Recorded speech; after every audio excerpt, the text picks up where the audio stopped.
Bismillahirrahmanirrahim. Assalamualaikum warahmatullahi wabarakatuh.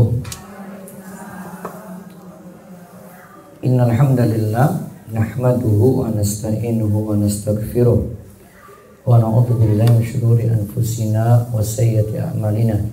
May yahdihillahu fala mudilla lahu wa may yudlil fala hadiyalah. Wa asyhadu an la ilaha illallah wahdahu la syarikalah. Wa asyhadu anna Muhammadan abduhu wa rasuluh. Allahumma sholli ala nabiyyina Muhammad wa ala alihi wa man tabi'ahu bi ihsan ila yaumiddin. Allahumma inna nas'aluka ilman nafi'a wa rizqan thayyiba wa amalan mutaqabbala. Puji syukur kita panjatkan pada Allah. Selawat dan salam semoga tercurah pada Nabi besar, Nabi agung, Nabi kita Muhammad sallallahu alaihi wasallam.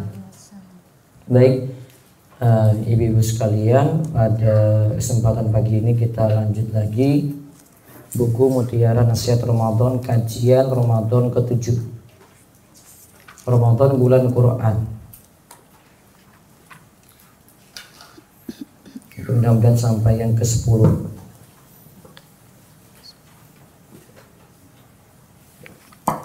Ini semuanya bertemakan Syahrul Ramadan, Syahrul Quran. Bulan Ramadan itu bulan Quran.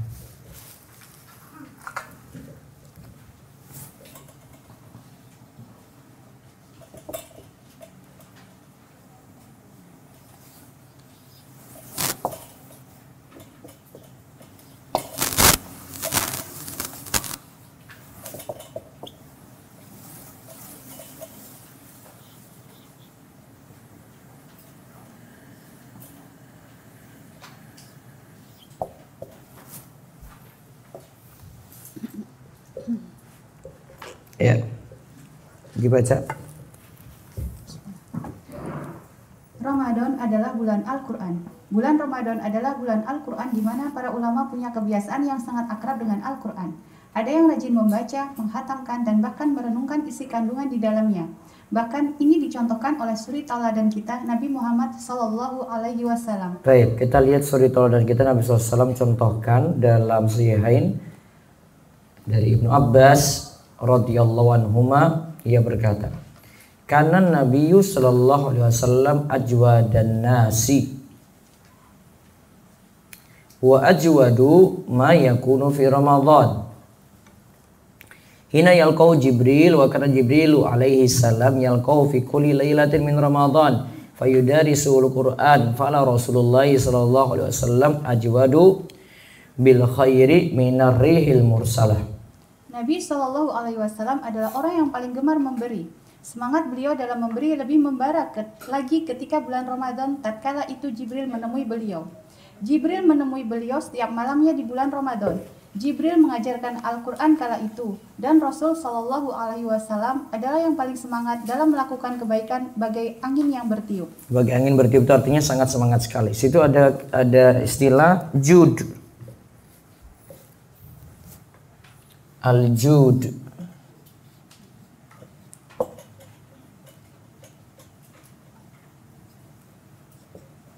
semangat berderma.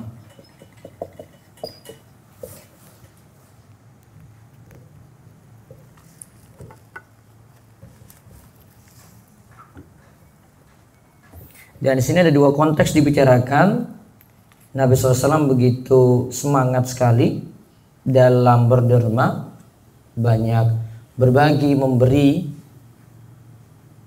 Lebih-lebih lagi di bulan Ramadan. Terus disebut Nabi juga yudaris, saling mengkaji Al-Quran dengan Jibril. Nah, coba kita lihat kata Ibnu Rajab Al-Hambali rahimahullah. Ibnu Rajab Al-Hambali rahimahullah berkata, hadis di atas menunjukkan bahwa kaum muslimin dianjurkan untuk banyak mempelajari Al-Quran pada bulan Ramadan dan berkumpul untuk mempelajarinya. Ya.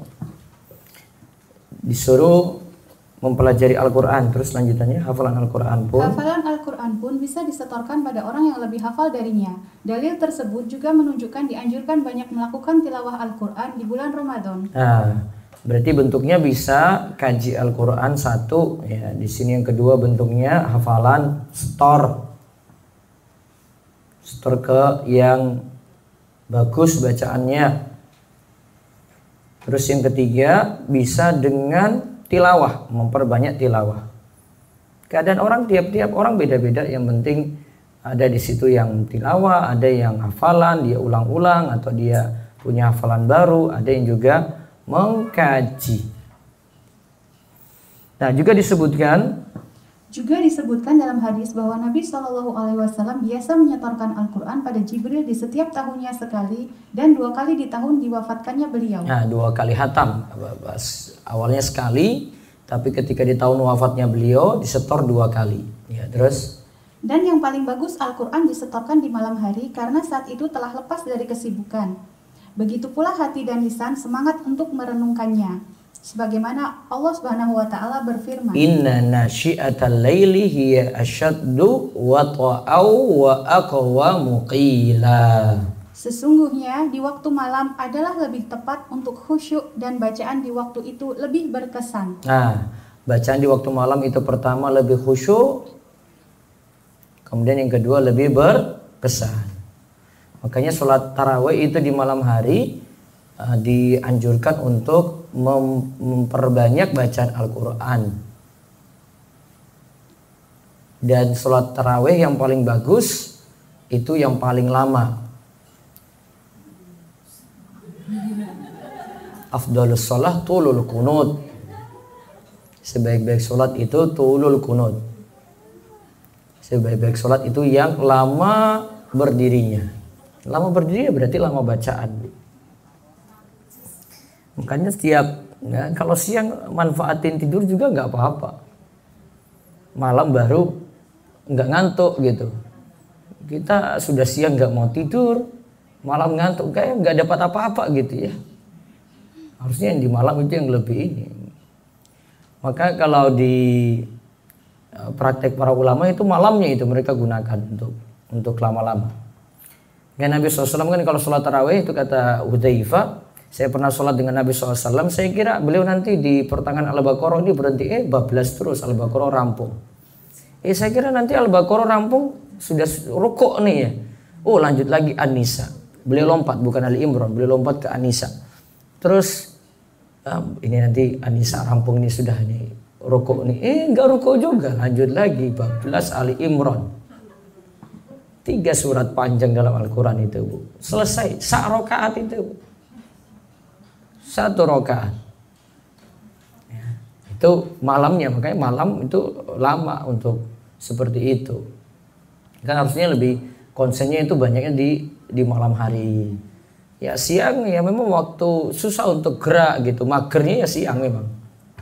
Nah, malam itu balas dengan ibadah ya, walaupun ya mungkin lawan kantuk ya, namanya jihad juga di malam hari. Siangnya itu jihadnya lapar, ya malamnya lawan ngantuk, ya paksa lagi. Nah itu tadi praktek Nabi 1 kali hatam, di akhir hidup beliau 2 kali. Terus beberapa dalil lainnya juga menunjukkan bahwa bulan Ramadan adalah bulan khusus untuk Al-Quran karena Al-Quran turun ketika itu. Ya, Allah berfirman, syahrul Ramadan alladzi unzila fihil Qur'an. Beberapa hari yang ditentukan itu ialah bulan Ramadan, bulan yang di dalamnya diturunkan permulaan Al-Quran. Nah, bulan yang diturunkan permulaan apa? Al-Quran. Ini yang kita sudah bahas ya kemarin ya di tafsir ayat puasa. Untayan faedah dari ayat puasa. Nah, Ibnu Abbas berkata bahwa Al-Quran itu turun sekaligus di Lauhul Mahfuz di Baitul Izzah pada malam Lailatul Qadar. Nah, jadi Al-Quran yang utuh itu di Lauhul Mahfuz dulu. Baru nanti per peristiwa turun. Nanti kejadian ini Nabi turun ayat ini, kejadian ini turun lagi, ini lagi turun lagi gitu. Terus yang mendukung perkataan Ibnu Abbas ini firman Allah ayat lainnya, inna anzalnahu fi lailatul qadar. Sesungguhnya kami telah menurunkannya Al-Quran pada malam kemuliaan. Lailatul Qadar disebut malam kemuliaan. Nanti pengertian Lailatul Qadar ada lagi sendiri. Ada malam kemuliaan, malam ditetapkannya takdir, malam diturunkan, malam malaikat itu turun, malam bumi penuh sesak dengan malaikat gitu. Kemudian dalam surat Ad-Dukhan ayat 3 juga, inna anzalnahu fi lailatin mubarakatin. Sesungguhnya kami menurunkannya pada suatu malam yang diberkahi. Nah, kami turunkan Al-Quran tadi pada suatu malam yang diberkahi. Malam diberkahi itu apa? Ya ayat yang tadi, Lailatul Qadar. Nah, lihat peristiwanya malam hari semuanya itu, Bu. Lailatul Qadar malam hari, turunkannya Al-Quran juga disebut di malam hari. Dan tadi di surat Al-Muzammil disebut inna nasyi'atal laili hiya asyaddu wa ta'aw wa aqwamu qila.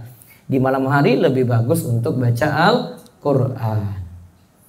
Nah, terus di antara alasan bahwa bulan Ramadan adalah bulan Al-Quran, yaitu dibuktikan dengan bacaan ayat Al-Quran yang begitu banyak dibaca di sholat malam di bulan Ramadan dibanding bulan lainnya. Nabi SAW pernah sholat bersama sahabat Huzaifah di malam Ramadan. Nah, ini yang tadi saya cerita itu. Terus lalu beliau membaca surat Al-Baqarah, surat An-Nisa, dan surat Ali Imran. Apa aja tadi? Al-Baqarah. Harusnya urutannya Al-Baqarah, Ali Imran dulu, baru An-Nisa ya. Tapi Nabi lompat. Al-Baqarah Nabi lompat ke An-Nisa, baru beliau balik ke Ali Imran. Seandainya ada yang baca tidak urutan dari tartib atau urutan Al-Quran, tidak masalah. Ini dalilnya. Ya. Jadi misalnya kan urutannya Al-Ikhlas, Al-Falaq, An-Nas Ji. Kok jenengan baca An-Nas dulu baru Al-Ikhlas, baru Al-Falaq boleh. Tapi kalau paling bagus urutan Al-Ikhlas, Al-Falaq, An-Nas. Ya. Terus jika ada ayat berisi ancaman neraka, maka beliau berhenti dan meminta perlindungan pada Allah dari neraka. Beliau tahu ayat neraka, ya kan? Paham berarti kan? Paham. Kalau ibu kayak begini lewat aja itu pasti. Nggak tahu. Oh iya, imamnya nangis ya, saya ikut nangis aja deh. Kalau ini Nabi tahu gitu, Nabi oh lewat ini nih. Kok di situ nangis? Nah. Oh dia lagi baca ayat neraka ini. Oh kok sampai di sini kok nangis lagi? Oh ini tentang orang-orang bertakwa ini. Oh, kok sampai sini lagi kok dinangis? Itu ada cerita misalnya. Kalau dengar paling sering itu Sesudais. Sesudais itu sering tuh kalau dia ayat apa, ini kok nadanya di sini kok beda, oh ini kok beda lagi, ya. Kok dia ulang-ulang ini, kok dia penekanan di sini ya karena dia tahu. Bisa tahu kayak gini gimana kira-kira? Cuma baca? Hah? Atau cuma nangis aja? Enggak kan, tadabbur. Berarti harus paham. Kalau cuma ya baca aja enggak kena kayak gitu, Bu. Yang kalau orang sudah tahu, oh ini ayat ini bicarakan ini nih. Nah, dia tahu itu, oh sudah. Oh ini tempat saya berhenti dulu, coba saya renungkan dulu nih. Nah, itu cuma ada dari tadabbur. Nah, terus begitu pula Umar bin Khattab pernah memerintahkan kepada Ubay bin Ka'ab dan Tamim Ad-Dari untuk mengimami sholat tarawih. Berarti boleh nunjuk orang untuk ngimami di jamaah tertentu gitu, boleh. Terus dahulu imam sholat tersebut membaca 200 ayat dalam satu rakaat. 200 ayat, hampir sajus itu. Ini sak rakaat nih. Terus sampai-sampai ada jamaah yang berpegang pada tongkat karena saking lamanya berdirinya. Nah, siapkan tongkat itu. Kalau ada tembok ya ibu nyandar aja gini gitu. Ini pegang tongkat.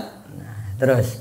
Dan salat pun selesai dikerjakan menjelang fajar. Nah, jadi sholatnya dari kapan? Ba'da Isya sampai mau sahur. Ya, mau sahur, mau habis itu sahur ya sudah. Malam berarti sibuk itu kan? Al-Quran tadi. Pagi istirahat, Bu. Kalau orang Arab tuh kayak gitu. Pagi tuh enggak, jalan tuh sepi, enggak kayak di sini nih. Oh pagi rame banget, malam sepi gitu kalau tertukar waktunya. Terus di masa tabi'in yang terjadi, surat Al-Baqarah dibaca tuntas dalam 8 rakaat. Nah, Al-Baqarah baca tuntas 8 rakaat. Makin turun berarti. Karena tadi 200 ayat itu 1 rakaat. Nah, di masa tabi'in makin turun. Terus jika dibaca dalam 12 rakaat, maka berarti sholatnya tersebut semakin diperingan. satu Al-Baqarah kok jadi rakaatnya tambah, berarti makin diperingan lagi. Makin ke kita makin singkat lagi.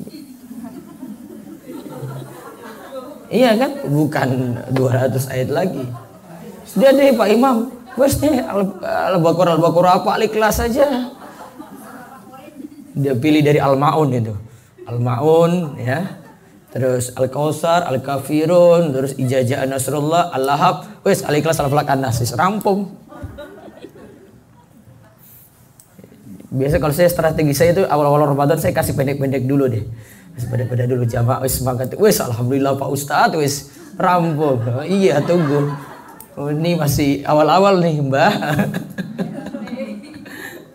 Wes sudah masa 10 siap-siap nih. Sak surat gue. Itu pun masih selesai cepat itu kan, bacanya cepat. Itu sudah ngomel-ngomel itu. Ini kayak gini, jadi makin zaman jauh dari Nabi itu, jadi keadaan jumlah rakaat dibuat nambah. Tujuannya itu nambah biar berdirinya makin ringan, gitu. Paham ji? Tapi kalau Al-Baqarahnya kok jadi 8 rakaat, ya berarti berdirinya makin cepat lagi dibanding di masa Nabi Shallallahu Alaihi Wasallam. Karena dulu disebut aja ini Ubay bin Ka'ab ini Tamim Ad-Dari di masa Umar nih ya, masa sahabat ini. Itu saya 1 rakaat saja 200 ayat. Dan kalau ada keringanan juga, ada dalil dari Aisyah ya, dia lihat budaknya itu baca Al-Quran saking mushaf, dari mushaf langsung boleh. Jadi bisa. Saya pakai HP juga bisa kok. Matikan notifikasi aja, yang penting nggak banyak pesan WA gitu. Yes, buka bagian mushaf saja. Pegang itu, cuma masukin kantong lebih mudah kan daripada Al-Quran. Kayak gimana kalau pegang Al-Quran kan? Masukin kantong, turunin lagi, ya kan? Repot kan? HP bisa. Pegang aja pas bagian mushafnya. Mushafnya yang warna-warna hitam gitu ya, nggak banyak ganggu cahaya, nggak sinar gitu ya. Nah, pegang gini, pegang kanan, nah. Itu bisa baca. Bisa target ini bisa tercapai. Namun kalau jadi imam ya sudah lancar bacanya. Jangan imam masih pedat-pedot bacanya ini. Oh, ini imamnya ya masih bingung dia ini. Ini baca masih yakhruju mbah. Masih bingung baca kayak begini. Kan kita jadi bingung juga di belakang jadi jamaah. Lancar, jadi sudah lancar dia baca. Ya. Itu bulan Ramadan, bulan Al-Quran. Sekarang kita lihat kiat hatamnya. Dan apakah di bulan Ramadan itu mesti hatam? Nah, ada di sini bahasannya. Maksud untuk tilawah itu berapa ayat sih? Nah, di sini ada. Lihat di kajian Ramadan ke-8. Kiat menghatamkan Al-Quran di bulan Ramadan. Ya, bulan Ramadan adalah syahrul Quran tadi ya, syahrul Quran. Terus alasannya karena Allah berfirman syahrul Ramadan alladzi unzila fihil Quran. Coba dibaca. Beberapa hari yang ditentukan itu ialah bulan Ramadan, bulan yang di dalamnya diturunkan permulaan Al-Quran. Ya. Ayat ini berada dalam konteks pembicaraan puasa Ramadan jika dikaitkan dengan ayat sebelum atau sesudahnya. Dari situlah bisa disimpulkan bahwa bulan Ramadan adalah bulan Al-Quran. Iya. Sekarang kita lihat khatam Al-Quran supaya bisa mendengar Al-Quran sebulan penuh. Ini anjuran para ulama ya. Kenapa sampai sebagian itu hatamkan Al-Quran? Karena ya kapan lagi sih mau dengar Al-Quran sebulan penuh? Itu. Nah, Ibnu Taimiyah rahimahullah berkata. Ibnu Taimiyah rahimahullah berkata, dalam sholat tarawih disunahkan untuk menghatamkan Al-Quran kala itu. Inilah yang disepakati oleh para ulama, bahkan itulah bagian dari maksud tarawih. Tujuannya adalah supaya kaum muslimin bisa mendengarkan Al-Quran seluruhnya di bulan Ramadan. Karena bulan Ramadan adalah bulan diturunkannya Al-Quran. Ketahuilah bahwa Nabi Shallallahu Alaihi Wasallam adalah orang yang begitu semangat melakukan kebaikan. Beliau lebih bertambah semangat lagi di bulan Ramadan. Di antara buktinya, saat bulan Ramadan, Jibril secara khusus mengajarkan beliau Al-Quran. Ya, Jibril secara khusus mengajarkan Al-Quran seperti tadi yang disebutkan. Terus jelas sekali. Jelas sekali apa yang dikatakan oleh Ibnu Taimiyah rahimahullah. Hal ini dianjurkan oleh para ulama supaya kaum muslimin bisa mendengar Al-Quran seluruhnya selama sebulan penuh. Kalau ini tidak kita dapatkan dalam sholat, maka bisa diperoleh dengan tilawah Al-Quran di luar sholat dari mushaf. Ya, kalau ini tidak kita dapatkan dalam sholat, maka Bisa diperoleh juga dengan tilawah Al-Quran di luar sholat dari mushaf. Ya, mushafnya bisa macam-macam saat ini ya, bisa mushaf Arab langsung atau terjemahan, atau ada juga yang mushaf per juznya ada juga ya dengan HP itu juga ada. Nah, sekarang khatamkanlah yang mudah. Khatamkanlah yang mudah. Nah, dari Abdullah bin Amr radhiyallahu anhuma, ia berkata bahwa Rasulullah sallallahu alaihi wasallam bersabda, "Iqra'il Qur'an fi syahrin." Qultu inni ajidu quwwatan hatta qala faqra'hu fi sab'in wa la tazid ala dzalik. Khatamkanlah Al-Quran dalam sebulan. Abdullah bin Amr lalu berkata, aku mampu menambah lebih dari itu. Beliau pun bersabda, khatamkanlah Al-Quran dalam waktu 7 hari, jangan lebih daripada itu. Khatamkanlah Al-Quran dalam 7 hari, jangan lebih daripada itu. Berarti Nabi batasi itu. Nanti ada penjelasannya lagi. Bukhari membawakan judul bab untuk hadis ini. Bab fi kam yuqra'ul Quran wa qulu li ta'ala faqra'u ma tayassara min. Bab berapa lama batasan waktu dalam menghatamkan Al-Quran, lalu beliau membawakan firman Allah Subhanahu wa taala. Faqra'u ma tayassara minhu. Ya, maka bacalah apa yang mudah bagimu dari Al-Quran. Al-Muzammil ayat 20. Bu, ini masih bahas secara umum dulu, ini belum kena Ramadan ini ya. Karena di sini dibatasi, jangan lebih dari hatamkan, jangan kurang dari 7 hari ya. Ini masih di luar Ramadan dulu nih. Ini secara umum ya, hatamkan jangan kurang dari 7 hari. Terus kata Ibnu Hajar bahwa yang dimaksud oleh Imam Bukhari dengan membawakan surat Al-Muzammil ayat 20 di atas berarti bukan menunjukkan batasan bahwa 1 hari harus 1 juz. Dalam riwayat Abu Daud dari jalur lain dari Abdullah bin Amr, ketika Nabi SAW ditanya, berapa hari mesti menghatamkan Al-Quran? Beliau katakan 40 hari. Artinya 1 hari bisa jadi kurang dari 1 juz. Kemudian Nabi SAW menjawab lagi 1 bulan. Artinya 1 hari bisa rata-rata menghatamkan 1 juz. Nah, bisa 40 hari hatam gitu, boleh. Nah, bisa 30 hari hatam. Ya, berarti 1 hari 1 juz. Berarti ada yang kurang dari 1 juz, 1 harinya dibolehkan. Terus Ibnu Hajar rahimahullah mengatakan li'anna umumi qawlihi faqra'u ma tayassara minhu yashmalu aqal min dzalik faman idda'a at-tahdid fa alaihi al-bayan. Karena keumuman firman Allah yang artinya maka bacalah apa yang mudah bagimu dari Al-Qur'an, mencakup pula jika kurang dari itu atau kurang dari 1 juz. Barang siapa yang mengklaim harus dengan batasan tertentu, maka ia harus datangkan dalil penjelas. Iya, Ibnu Hajar juga menukil perkataan dari Imam Nawawi. Wa qala Nawawi, aksarul ulama ala annahu la taqdir fi dzalik wa innama huwa bi hasabin nasyat wal quwwah. Fa ala hadha yakhtalif bi ikhtilafil ahwal wal ashkhas. Imam Nawawi berkata, kebanyakan ulama berpendapat bahwa tidak ada batasan hari dalam menghatamkan Al-Quran. Semuanya tergantung pada semangat dan kekuatan. Nah, tergantung semangat, tergantung kekuatan. Terus dan ini berbeda-beda satu orang dan lainnya dilihat dari kondisi dan person. Nah, lihat. Setiap orang beda-beda. Kondisi yang si A ini orangnya gini, si B ini orangnya gini, keadaannya beda-beda. Oh, ada yang jadi ibu rumah tangga, oh, ada yang biasa enggak ini, ya, keadaannya berbeda-beda, Bu. Kemudian Abu Sa'id Al-Khudri ketika ditanya firman Allah faqra'u ma tayassara minal Qur'an. Lihat. Karena itu bacalah apa yang mudah bagimu dari Al-Qur'an.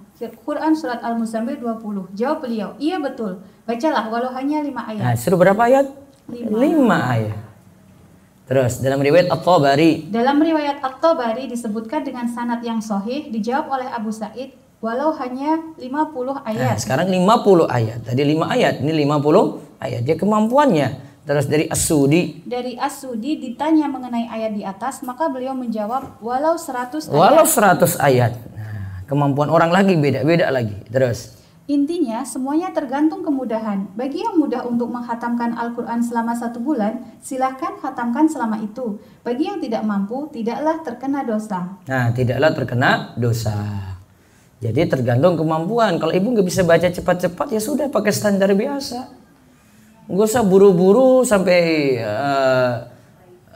hurufnya nggak jelas, panjang pendeknya nggak jelas, ya nggak boleh. Ya tetap bacanya standar saja gitu.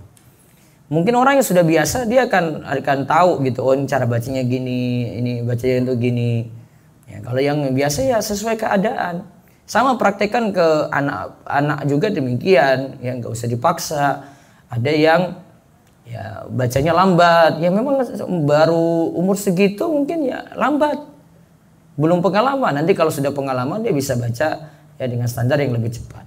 Nah, bagi yang ingin hatamkan, di sini Al-Quran terdiri dari 30 juz, satu juz terdiri dari 20 halaman. Ini pakai Mushaf Madinah itu standarnya 20 halaman atau 10 lembar ya. Dilihat dari Mushaf standar Madinah. Nah, terus buat target, misalnya sehabis tiap sholat 5 waktu untuk membaca 4 halaman, 2 lembar dari Al-Quran. Namun kalau saya lebih memilih 1 kali duduk, selesaikan 1 juz lebih enak gitu. Nggak banyak utang. Ibaratnya utang gitu kan, kalau jenengan sudah ini saya bayar nih, lunas kan enak itu. Dibandingkan kalau nyicil, biasanya lupa itu, aduh ini belum lagi, akhirnya numpuk, akhirnya ketinggalan gitu. Mendingan duduk, 1 kali duduk, habis tarawih sudah duduk, udah harus selesai gitu, ya, harus selesai, ya, bisa. Kalau enggak ya jenengan nyicil, saya gantung kemampuan juga. 1 hari akhirnya bisa 1 juz yang didapatkan, sebulan bisa dapat 30 juz. Nanti bisa disetor, itu ada Rumaisoh Hataman. Nah, itu kan aplikasinya itu. Oh tinggal berapa juz, oh sudah berapa kali hatam. Sudah ikut belum Bu? Sudah. Kalau belum bisa ikuti, nanti tinggal ini. Buka aja di rumaiso.com, nanti ada di bagian apa istilahnya browser atas itu ada tulisan hataman. Klik nanti daftar. Nanti masuk ke grup Telegram.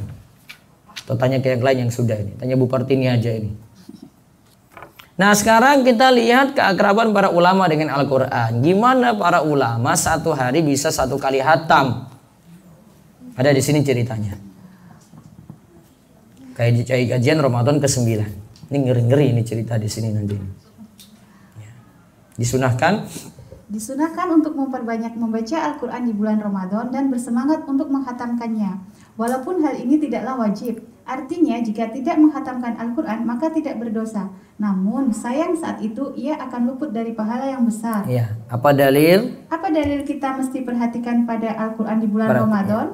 Kita mesti perhatian pada Al-Quran itu kenapa? Lihatlah Lihatlah Nabi kita Shallallahu Alaihi Wasallam berusaha untuk menghatamkan Al-Quran di hadapan Jibril sebanyak sekali setiap tahunnya. Dari Abu Hurairah radhiyallahu anhu ia berkata, karena ya'ridu ala Nabi Sallallahu Alaihi Wasallam Al-Quran kulla amin marratan fa'arada alaihi marrataini fil amil ladzi kubidah wa kana ya'takifu kulla amin ashra fa'atakafa 20 fil amil ladzi kubidah fi. Jibril itu saling belajar Al-Quran dengan Nabi Shallallahu Alaihi Wasallam setiap tahun sekali khatam.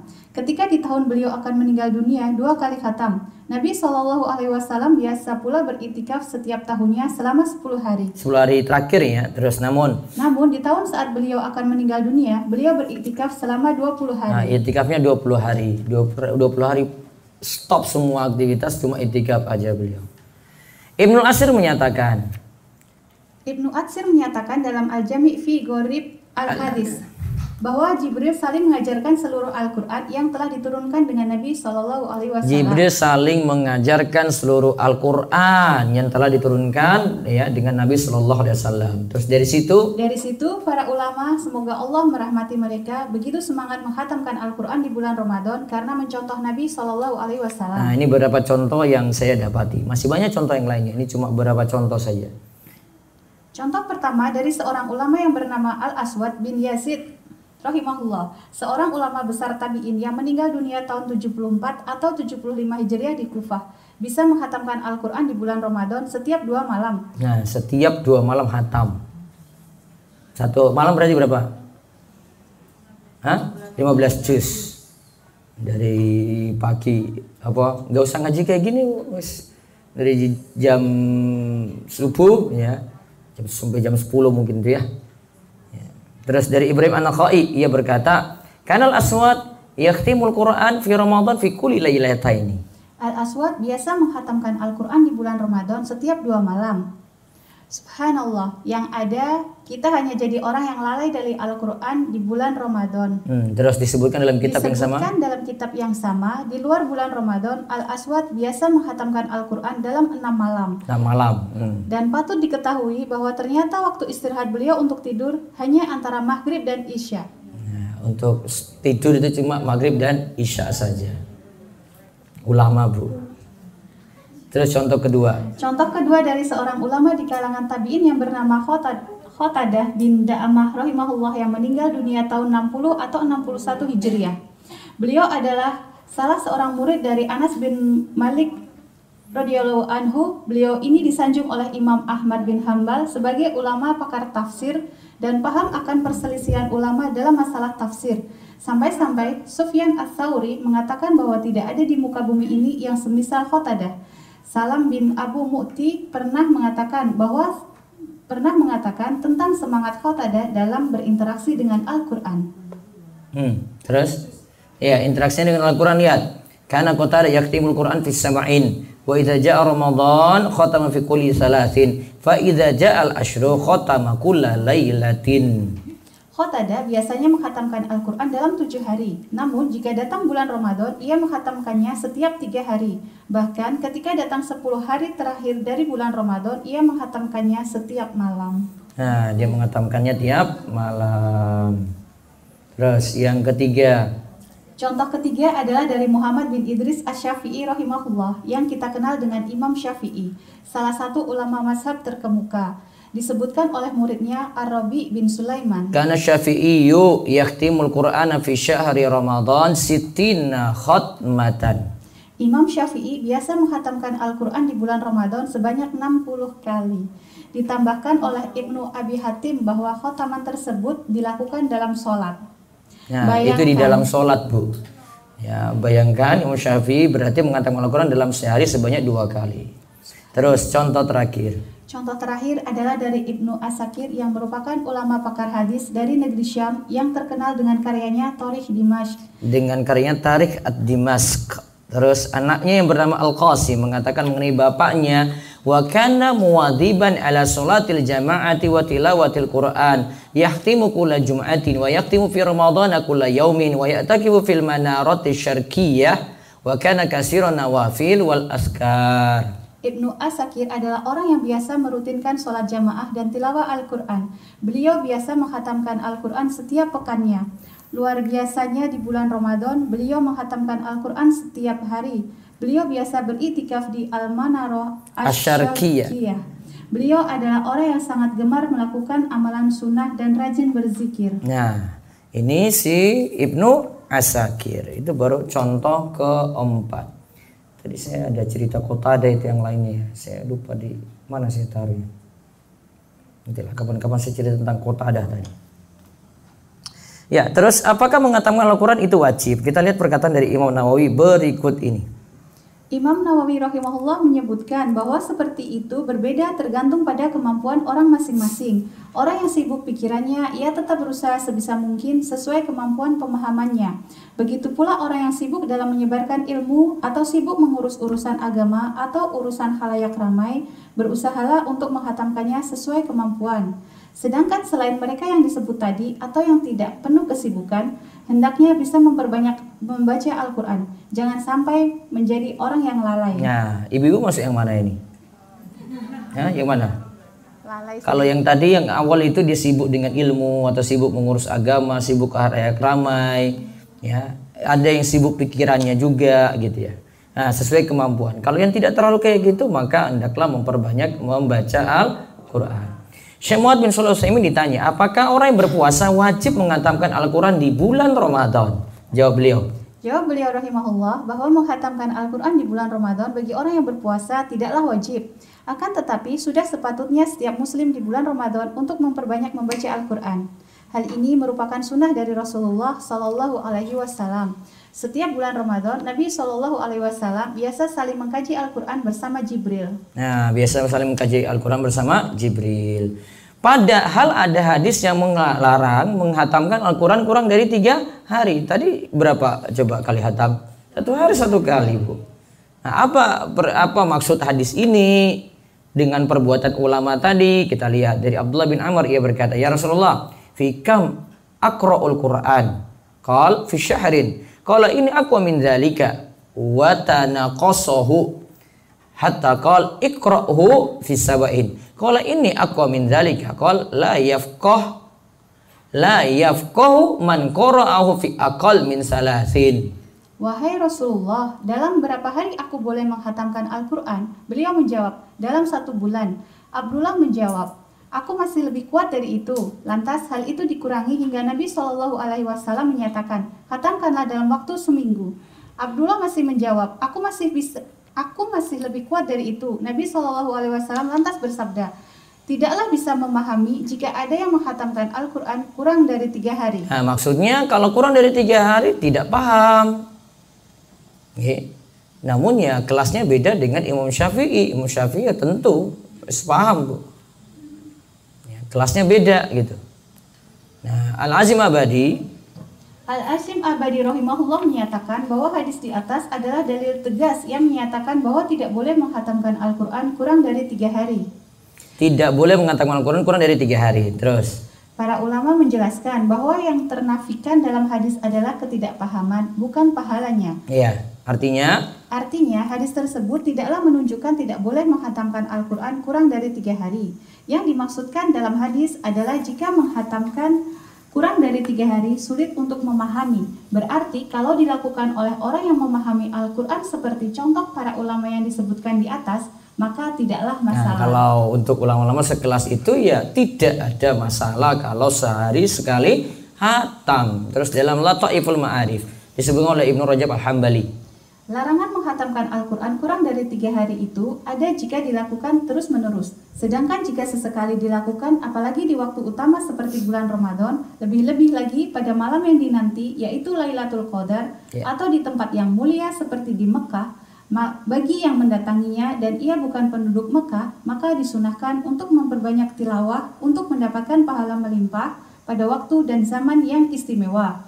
Inilah pendapat dari Imam Ahmad dan Ishaq serta ulama besar lainnya. Inilah yang diamalkan oleh para ulama sebagaimana telah disebutkan. Berarti hatamnya itu sesuai kemampuan. Gitu ibu-ibu ya. Jadi nggak usah khawatir kalau nggak hatam. Tapi kalau bisa yo hatam. Sekarang lihat bagaimana nuzulul Quran. Nuzul itu artinya turun, Quran Al-Quran. Berarti turunnya Al-Quran itu bagaimana? Kapan turunnya dan bagaimana Al-Quran itu turun? Allah berfirman dalam surat Al-Qadar ayat 1-5. Inna anzalnahu fi lailatul qadar wa ma adraka ma lailatul qadar. Lailatul qadri khairum min alfi syahr. Tanazzalul malaikatu warruhu fiha biizni rabbihim min kulli amr. Salamun hiya hatta matla'il fajr. Sesungguhnya kami telah menurunkannya Al-Quran pada malam kemuliaan. Dan tahukah kamu apakah malam kemuliaan itu? Malam kemuliaan itu lebih baik dari 1000 bulan. Pada malam itu turun malaikat-malaikat dan malaikat Jibril dengan izin Tuhannya untuk mengatur segala urusan. Malam itu penuh kesejahteraan sampai terbit fajar. Ya, dalam surah Al-Qadar di atas disebutkan bahwa Allah menurunkan Al-Quran pada Lailatul Qadar. Nah itu nuzul Qurannya kapan? Pada Lailatul Qadar. Malam ini adalah malam yang diberkahi sebagaimana ayat berikut ini. Inna anzalnahu fi lailatin mubarakatin. Sesungguhnya kami menurunkannya pada suatu malam yang diberkahi. Quran surat Ad-Dukhan ayat 3. Malam yang diberkahi yang dimaksud di sini adalah Lailatul Qadar yang terdapat di bulan Ramadan. Karena Al-Quran itu diturunkan di bulan Ramadan seperti disebut dalam ayat Syahrul Ramadan alladzi unzila fihil Quran. Beberapa hari yang ditentukan itu ialah bulan Ramadan, bulan yang di dalamnya diturunkan permulaan Al-Quran. Nah, sekarang kita lihat tentang masalah nuzulul Quran di sini. Ada riwayat dari Ibnu Abbas yang menjelaskan mengenai nuzulul Quran. Waktu diturunkannya permulaan Al-Quran dikatakan, Anzalallahul Quran jumlatan wahidatan minal lauhil mahfuz ila baitil izzati minas sama'id dunya summa nuzila mufassalan bihasabil waqa'i fi 23 sanatan ala Rasulillah sallallahu alaihi wasallam. Al-Quran secara keseluruhan diturunkan dari Lauhul Mahfuz ke Baitul Izzah di langit dunia, lalu diturunkan berangsur-angsur kepada Rasul Shallallahu Alaihi Wasallam sesuai dengan peristiwa-peristiwa dalam jangka waktu 23 tahun. Nah, jadi diturunkan berangsur-angsur, Bu. Berangsur-angsur itu turun secara bertahap, tergantung peristiwa-peristiwa lagi. Jadi tidak diturunkan sekaligus. Diturunkan sekaligus tadi ke Lauhul Mahfuz ya. Nah, itu baru diturunkan. Terus Syekh As-Sa'di berkata, Syekh As-Sa'di rahimahullah berkata, Allah itu menjadikan permulaan turunnya Al-Quran adalah di bulan Ramadan di malam Lailatul Qadar. Ya, tujuan utama diturunkan Al-Quran ingat dibaca dan direnungkan. Kitabun anzalnahu ilaika mubarakun liyadabbaru ayati waliyatadzakkara ulul albab.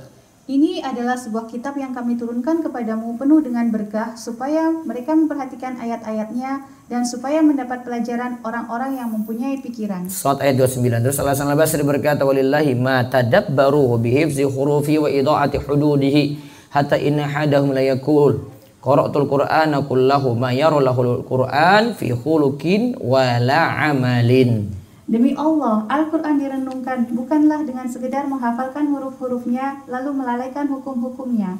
Hingga ada yang berkata, aku telah membaca Al-Quran seluruhnya, padahal nyatanya akhlak dan amal tidak ditunjukkan. Nah, jadi jangan sekadar dibaca. Kalau bisa dipahami sehingga nanti ditunjukkan dalam akhlak dan amal. Maka di bulan Ramadan juga sebisa mungkin seperti itu. Lanjut lagi? Lanjut lagi, Bu? Itu sudah berapa kultum tuh? 4 kultum loh, Bu, itu 4 malam itu saya. Baik, sekarang taraweh. Sholat taraweh jihad di malam hari Ramadan. Itu yang tadi saya sebut ya, malam hari jihadnya dengan taraweh sholat malam. Kalau siang hari dengan puasa. Nah, ketahuilah bahwa sholat taraweh adalah bagian dari jihad di malam hari bulan Ramadan. Coba baca perkataan Ibnu Rajab. Ibnu Rajab Al-Hambali rahimahullah menjelaskan, ketahuilah bahwa ada 2 jihad yang dilakukan oleh seorang mukmin di bulan Ramadan. Jihad pertama adalah jihad pada diri sendiri di siang hari dengan berpuasa. Sedangkan jihad kedua adalah jihad di malam hari dengan sholat malam.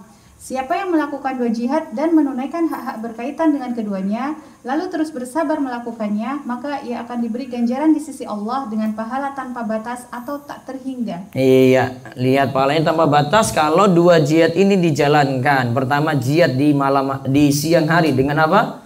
Puasa. Kemudian yang kedua jihad di malam hari dengan sholat malam. Qiyam Ramadan.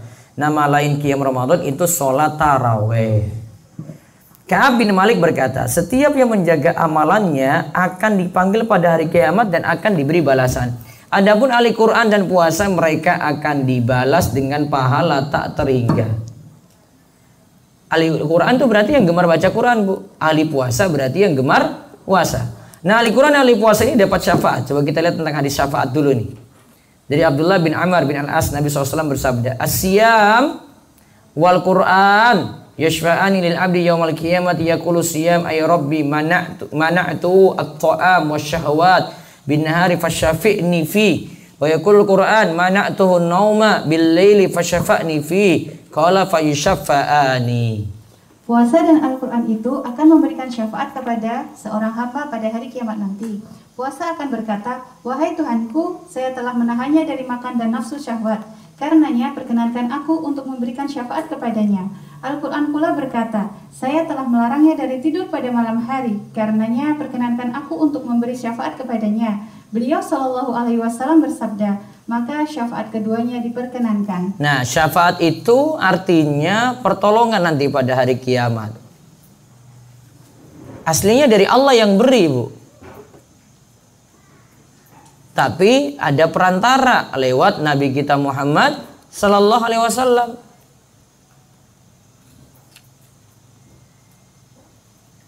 Nah, ada amalan-amalan yang jadi perantara juga. Ada amalan puasa, ada amalan Al-Quran. Ini kita bahas ini.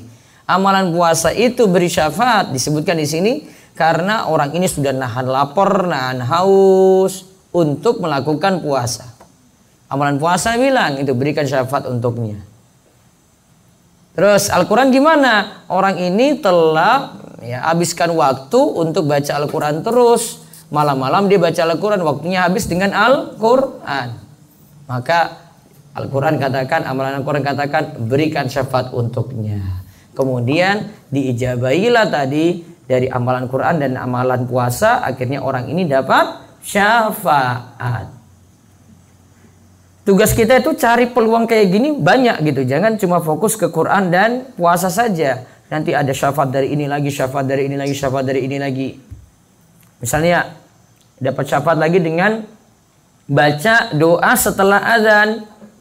Allahumma rabb hadhihi da'wati tammah wa sholatil qa'imati Muhammadin wa salatul fadilah wa ba'atsu maqama mahmudal ladzi wa'atta. Kalau innaka la tukhliful mi'at itu di riwayat lain, tapi para ulama kritik yang tambahan ini. Sampai wa'atta itu. Saya membaca ini dia dapat syafaat nanti pada hari kiamat. Nah, itu peluang dapat syafaat dari yang lain lagi. Ada syafaat dari orang tua untuk anak. Walaupun orang tua dan anak tidak selevel, orang tuanya lebih daripada anaknya, orang tua kasih syafaat untuk anak. Bisa juga anaknya mau masuk surga lebih dahulu, anak beri syafaat pada orang tua. Itu bisa. Jadi ada peluang-peluang lain, semua peluang diambil gitu. Jangan saya mau amalan puasa sama ini aja lah, Al-Quran. Oh jangan. Ada peluang sini, peluang sini, peluang sini, peluang sini, itu ambil semua. Nah, terus puasa memberikan syafaat. Puasa memberikan syafaat bagi orang yang menahan diri dari makan dan syahwat yang diharamkan seluruhnya. Baik yang ditahan adalah yang terkait dengan larangan khusus saat puasa seperti syahwat makan, minum, jima atau hubungan intim, atau perantara menuju jima. Begitu pula termasuk di sini adalah syahwat yang tidak ada kaitannya dengan puasa seperti pembicaraan yang diharamkan, memandang yang diharamkan, mendengar yang diharamkan, pekerjaan yang diharamkan. Ya, terus Al-Quran pun bisa memberikan syafaat, yaitu bagi orang yang kurang tidurnya di malam hari dikarenakan membaca dan menegakkan sholat malam.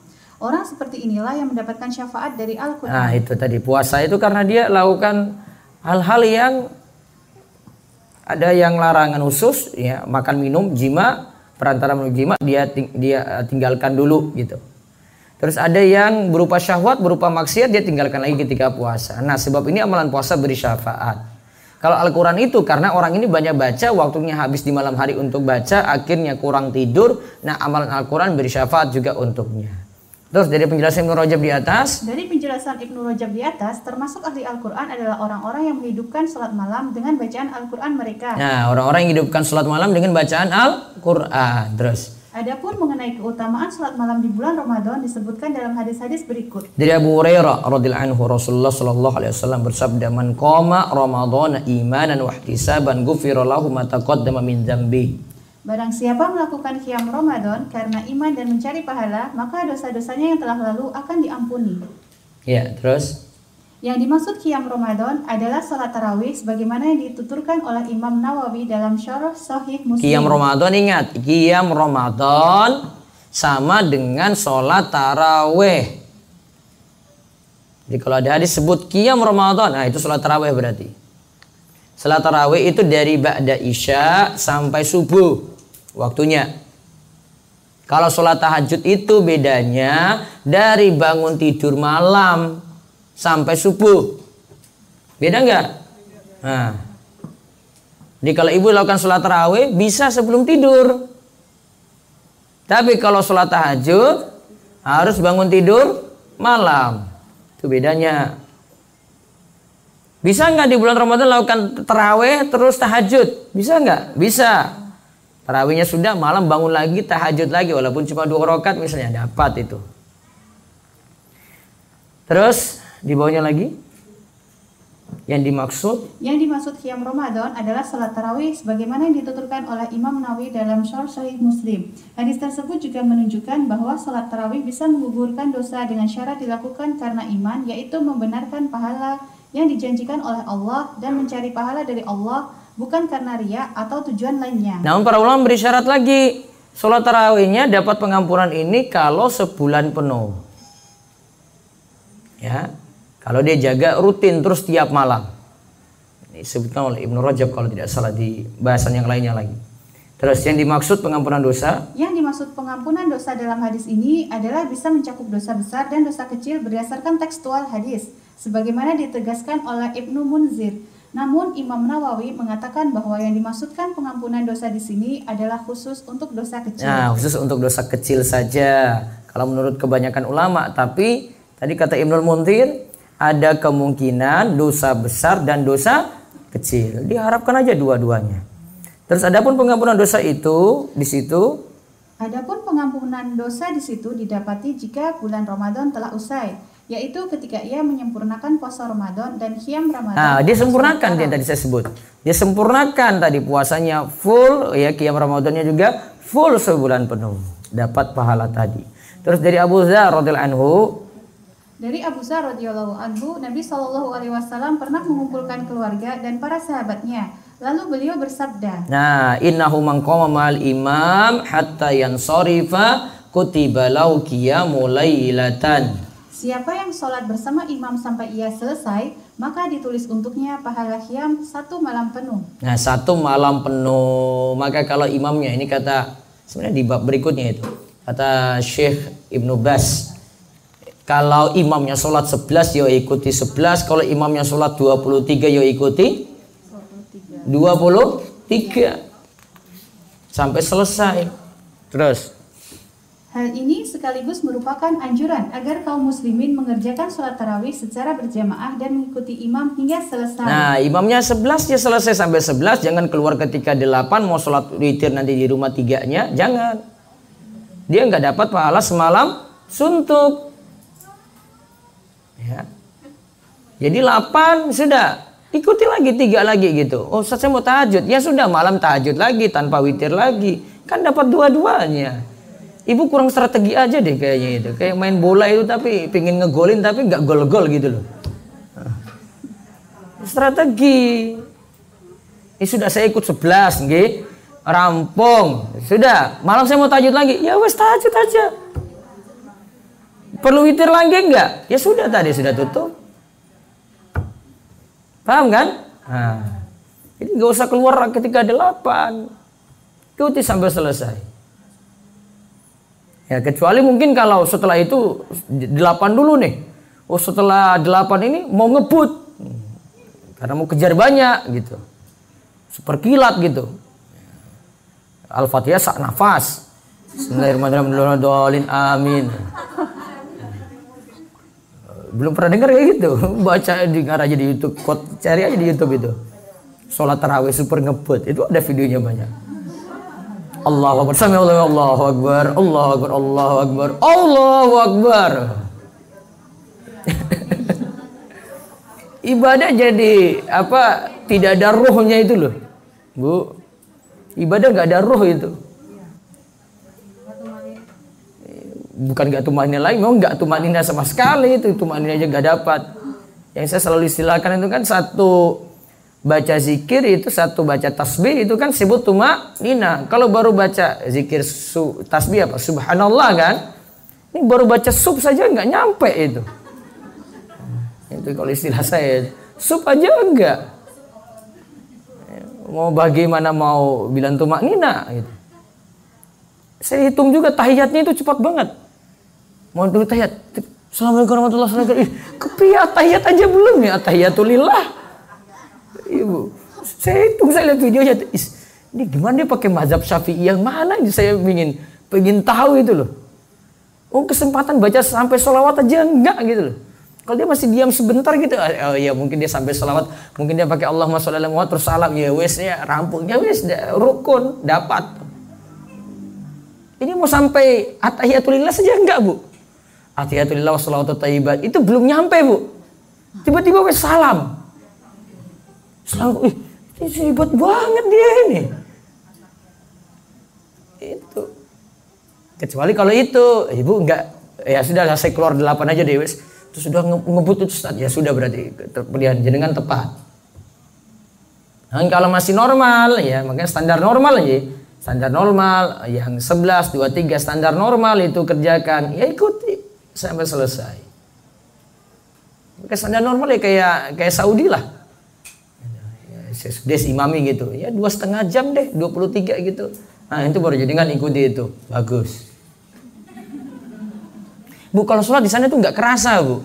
Cuma imam kita di Indonesia saja ini membosankan gitu loh. Kalau di sana itu wah tenang banget. Kalau di sini ya gitu. Jadi 23 kayak pengen keluar kan. Kalau sana nggak pengen keluar. Nah, semakin banyak ayat yang dibaca, semakin banyak ayat yang dibaca dalam sholat malam, maka semakin banyak ganjaran yang diperoleh. Nah, makanya mereka biasanya hatamkan Al-Quran dalam sholat malam, Bu. Terus dari Abdullah bin Amr bin Al-Ash radhiyallahu anhuma, Rasulullah sallallahu alaihi wasallam bersabda, "Man qama bi asyri ayatin lam yuktab minal ghafilin wa man qama bi mi'ati ayatin kutiba minal qanitin wa man qara'a bi alfin ayatin kutiba minal muqantirin." Barang siapa yang sholat malam dengan 10 ayat, maka ia tidak dicatat sebagai orang-orang yang lalai. Barang siapa yang sholat malam dengan membaca 100 ayat, maka ia dicatat sebagai orang-orang yang taat. Barang siapa yang sholat malam dengan 1000 ayat, maka ia dicatat sebagai orang-orang yang diberi pahala melimpah. Nah, berarti makin banyak ayat makin bagus. Jadi sekali lagi, mana sholat tarawih yang paling bagus, Bu? Paling lama selesainya. Diingat itu. Mau sholat semalam suntuk? Nah, nanti di kesempatan berikut insya Allah. Mudah-mudahan semangat untuk sholat malam dan kaji Al-Quran. Monggo jika ada pertanyaan. Bu Sinda. Waalaikumsalam warahmatullahi wabarakatuh.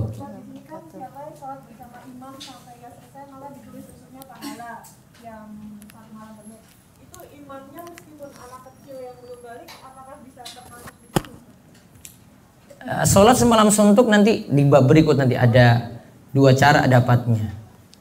Yang pertama, kalau sholat tarawih bersama imam, berarti imam masjid sebenarnya. Cara yang kedua adalah sholat isya berjamaah dan sholat subuh berjamaah. Pernah Nabi SAW itu kan sholat tarawih itu beberapa malam ya. Berapa malam aja, beliau tidak tiap malam. Karena sebab takut sholat tarawih dianggap wajib. Jadi beliau keluar malam 24, malam 25 tidak keluar, malam 26 keluar lagi, 27 keluar lagi, 28 keluar lagi, 29 keluar lagi. Awal-awal sebelumnya itu nggak keluar.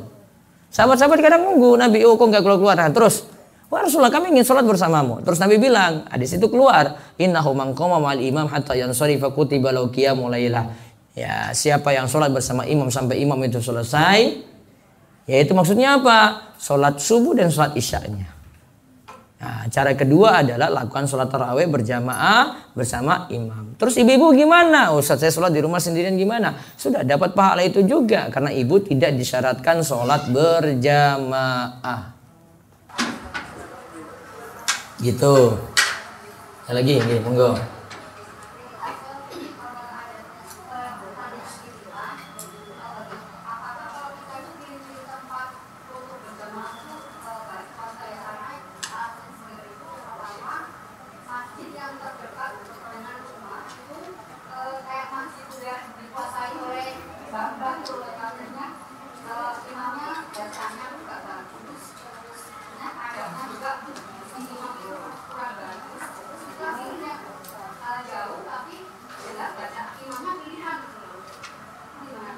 Sekali-sekali dengan masjid dekat, biar nanti dengan masyarakat tetap ada hubungan baik, cari aman gitu.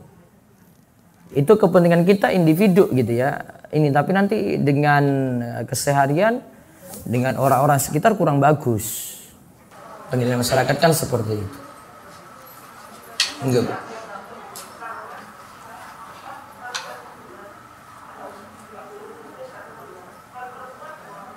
Nah, ada uzur. Kalau ada uzur, nggak apa-apa kalau putus. Ada lagi?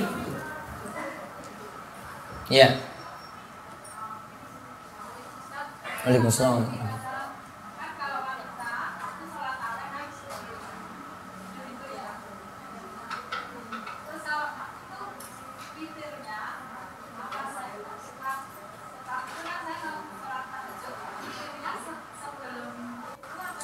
Ini sholat di rumah apa di masjid? Di rumah. Ya wes, nanti sholat witirnya tunda aja nanti di akhir malam. Habis tahajud. kebablasan. Resikonya itu kalau kebablasan, sholat malamnya tadi tahajudnya diganti duha. Sholat malamnya diganti duha. Misalnya malam itu dengan rokaat ganjilnya ada 3 rokaat, ganti duha jadi 4 rokaat. Gitu. Ini lagi, nih.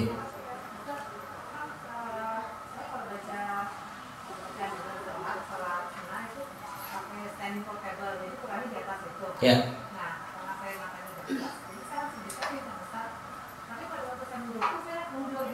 Enggak apa-apa. Enggak apa-apa. Ada lagi? Ya.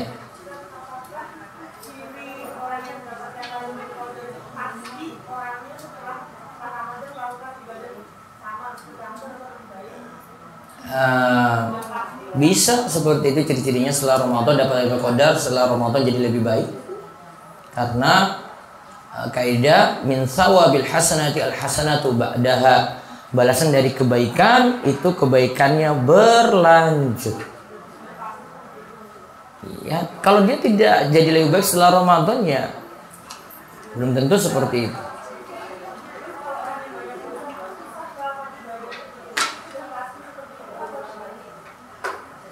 Orang yang banyak dosa belum tentu juga kalau dia bertobat dia mudah juga lakukan ibadah.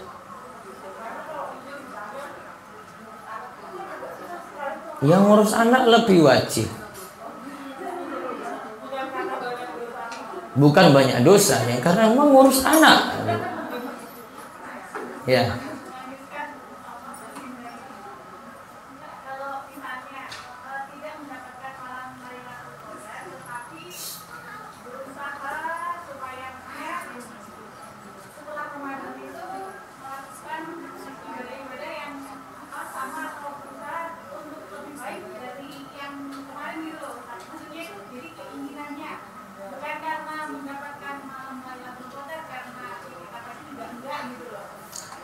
Nanti Lailatul Qadar ada bahasanya sendiri, nggak mesti tidak itikaf nggak dapat Lailatul Qadar, enggak.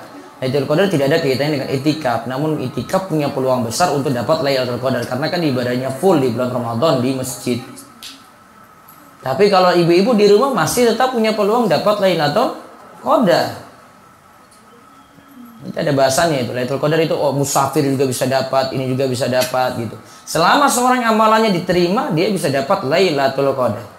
Sebenarnya mudah dapat Lailatul Qadar. Ibu ibadah saja dari awal sampai akhir Ramadan, masa nggak dapat sih? Iya kan? Nggak mungkin itu, pasti dapat. Tanpa kita tentukan loh, ini malam ini saya sudah dapatin. Nggak usah kayak begitu, ibadah aja, pasti dapat deh.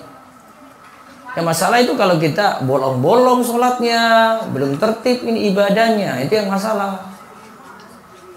Gitu ya. Cukup ibu?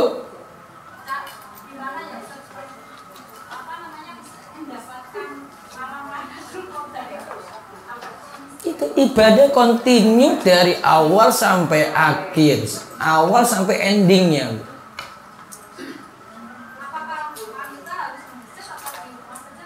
Bisa. Ibu di rumah pun tetap bisa dapat Lailatul Qadar. Sampai pun ibu dalam keadaan haid pun bisa dapat. Karena wanita haid pun masih boleh beramal. Apa ibu ketika haid masih bisa beramal apa bu? Zikir bisa, doa bisa nggak? Bisa, sedekah bisa nggak? Bisa, baca Al-Quran masih bisa. Iya kan? Gak usah tanya wujudnya. Wujudnya nanti wajah saya nanti pagi-pagi kayak cerah gitu Ustaz, tambah glowing. Nggak usah cari itu, Bu. Iya, ini masalah dapat sudah gitu. Kalau dapat sudah nggak ada perubahan pagi-pagi. Saya tambah glowing nih sekarang nih, malam ini Lailatul Qadar, nggak ada Bu kaitannya.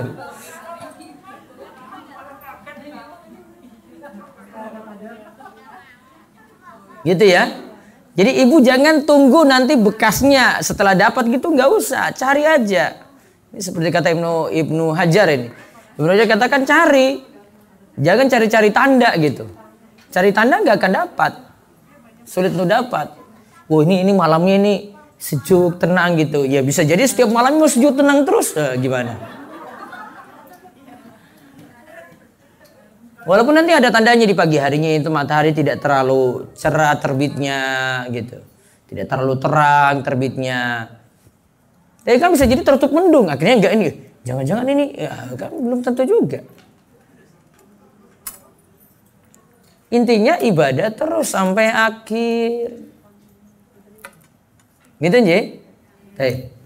Baik, itu saja yang kita bahas untuk kesempatan pagi ini. Mudah-mudahan manfaat. Dan mudah-mudahan Allah menerima amalan kita semua yang di bulan Ramadan. Dan terus istiqomah, semangat baca Al-Quran dan semangat ibadah-ibadah yang lainnya. Kita tutup dengan doa kafaratul majlis. Subhanakallahumma bihamdik, asyhadu an la ilaha illa anta, astaghfiruka wa atubu ilaik. Assalamualaikum warahmatullahi wabarakatuh.